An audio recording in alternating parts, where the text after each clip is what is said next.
Hey, what's up guys, it's Corbin again, and today I'm going to be going over how I organize my file system for using After Effects, Premiere Pro, and Adobe Audition. This really can apply to any video editing process, but my main programs that I use are After Effects and Premiere, so that's what I'm going to mainly be focusing on.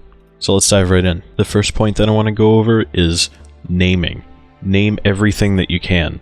I try to name every piece of footage, audio, folders, etc. so that it's searchable, so that you can search it in Explorer or Finder, so that it's easy to find while you're working on projects, and so that it's easy to use in case somebody else needs to access the project.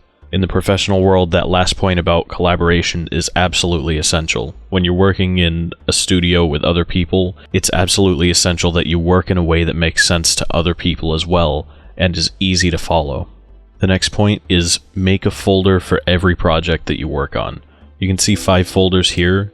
Each one of these folders is a project, so these won't really overlap with each other. And if they do, then I'll copy a file into another folder so that it pertains to that project. I always name the folder as well. Again, naming is everything. You want to name things in a way that makes sense. Another point in naming the folders is that when I name the folder after the project, I also name the project after the project. It only makes sense, right? So the folder name matches the project name. And that also applies if I've got Premiere projects and After Effects projects. So you can see this doesn't have the same name as the project, even though this is an After Effects project and this is a Premiere project. That means that this is not the main file for this project. This is a file that's within this project. Now, you can't tell that just from looking at it here, but I know that because this is my file system and I've named this something other than the project name. Expanding on the folders portion, I like to make subfolders for everything. So I've got a subfolder for all of my audio here. I've got a folder for all of my B-roll that I've shot. I've got a folder for images, so these are just still JPEGs, and I've got a folder here for talking head videos. So these are all things that pertain to this project, but they're all individual folders. And you'll notice when I go into Premiere, I have this project open in Premiere, you'll notice that the folders in Premiere match the name of the folders that I have in my files. Again, this makes things very easy to access if, for example, somebody else were to use this, or if I had to come back to this in the future. I won't have to remember everything because it's all laid out in plain English right here. So you'll notice that I make a subfolder for all of my assets and footage and whatnot, but I don't have subfolders for my project. I like to leave my project files just here on top of everything so that they're easy to access. Now, some people don't like doing this because After Effects and Premiere both make subfolders themselves for autosaving and for previews and caches and things like that. You can see captured audio here from Premiere as well. So if you don't like seeing all of these subfolders, then you can just simply make another folder, name it whatever you want really. I think it would make sense to name it Project Files, and then put your project in it. And then from here on, when you make a save to this project, it's going to save inside of that folder that I just made, Project Files. And like I said, when you're working in the programs, both programs have a file organization system so that you can make folders within your project. In Premiere, it has bins, and in After Effects, it has folders. So there isn't a whole lot of a difference between them other than with bins. If you have Adobe Bridge installed, then when you drag a folder into your project from Adobe Bridge, it will retain that folder layout. So watch, when I drag this random folder over to here, see, it just made the same folder in Premiere. So there are 6 files in here, there are 6 items in here. If I open this, then all of those files are there. This is a great way to stay organized. That being said, sadly, Adobe After Effects doesn't have the same functionality. It works a little bit differently. So if I were to drag that same folder into the project panel of After Effects, then you'll see it does something different. It's created an image sequence since it's only images in that folder. So After Effects is a little bit funky like this, but you can easily make a new folder by clicking the Create a New Folder button. So now I'm going to get into the stuff that pertains specifically to Laura's class with using this template file. So if this doesn't apply to you, then that's pretty much the end of the video, and I appreciate you watching up until this point. So before we open the file, I want to go over this quick point. You'll notice that this file is actually an AET file instead of an AEP file. So what that means is AE template, so After Effects template, whereas the AEP is After Effects project. So when it first opens, you might notice that it opens in several different windows. You can just click on standard or default or small screen or whatever your normal layout is to revert it back to the normal way that your screen is laid out. And then you'll also notice that in the title bar, it says Untitled Project.aep.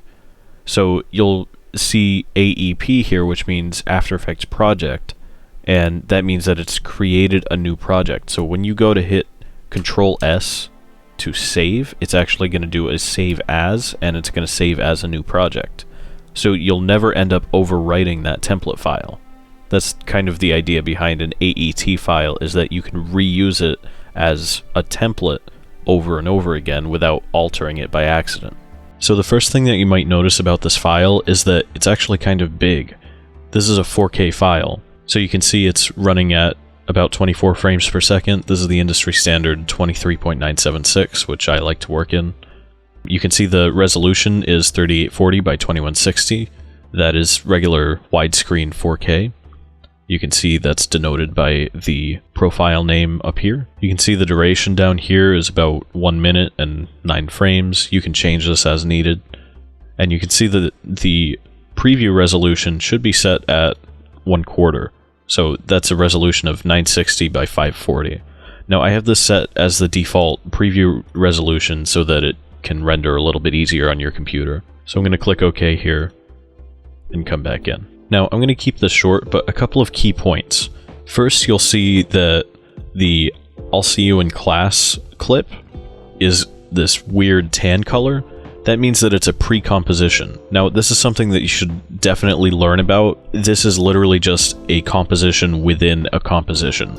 So if I double-click on this, then you can see that it's literally just another composition. And if I drag the time marker here, the reason that it wasn't showing up is because it was actually outside of the playable area here, so you can see this is where the clip ends and this is where the time marker is. Double click on that and it's still way off over here, so you gotta click over here in order to see anything. And I'm gonna enable the transparency grid so that you can see what's actually happening here because it's all black. So anyway, if you double click on this, then you'll see that there's actually a whole nother composition with its own layers. Now, you don't have to edit this. In this template file, I've made it so that this should pertain to anybody that says, I'll see you in class. We're trying to keep that theme with this format, but if you don't have a clip of the professor saying, I'll see you in class, then you can just delete this. Or you can leave it in without them saying it. That's totally up to you, but we prefer to keep it in so that the videos can stay consistent. You'll also see at the end, there's this clip that is called UMD CVPA Intro Rev 3 4K. Now, this is just a pre-rendered 4K video, which means that it's not going to have to render anything. I've already done the rendering on my end, and now it's just playing back the video, essentially. Same with this here, at the beginning. The intro, this little quick clip here, that's also pre-rendered on my end, so that you're just playing back the video as well. Really quickly, I'm going to show you how to make a pre-composition, which is what this clip is. So that's that composition within a composition. So if I wanted to make a pre-composition, all I have to do is highlight the selected clips. So what I just did is I clicked on the bottom one, held shift, and then clicked on the top one, and you can see it selects that range of clips. And then I'm going to right-click on any of these clips, and I'll click the pre-compose button. And you can see this window will pop up. Now you can name it whatever you'd like, so I'm going to name this one I'll see you in class. I'll name it 2 because we already have one called this, but this is just for the example. So then you can click OK. Now you can see all of these clips disappeared. We're still in the I'll see you in class composition, but now all of these clips have disappeared and they've turned tan. Now if I double click on that, then you can see here are all of the clips that I've pre-composed. So they're all here, they're all animated just the same way because we've moved all of the attributes, which are the keyframes and whatnot, over to this pre-composition. So when you're working, if you have a lot of layers, then you can use this to your advantage by selecting certain layers that should be grouped together and pre-composing them. It's really helpful in staying organized, and again, make sure that you're naming everything so that, again, you can stay organized. It only makes sense. One more thing that I want to mention is that you'll notice all of the motion in these pre-rendered clips is very smooth. There's a lot of easing happening. So easing is something that you can do using the graph editor. So, for example, you'll notice that right now there's no animation happening on this clip that I'm hovering over right now. You can see it just pops right up. But if I add motion to this by adding a keyframe here, then I'm just going to animate it by having it zoom in. So I'm going to make that 0.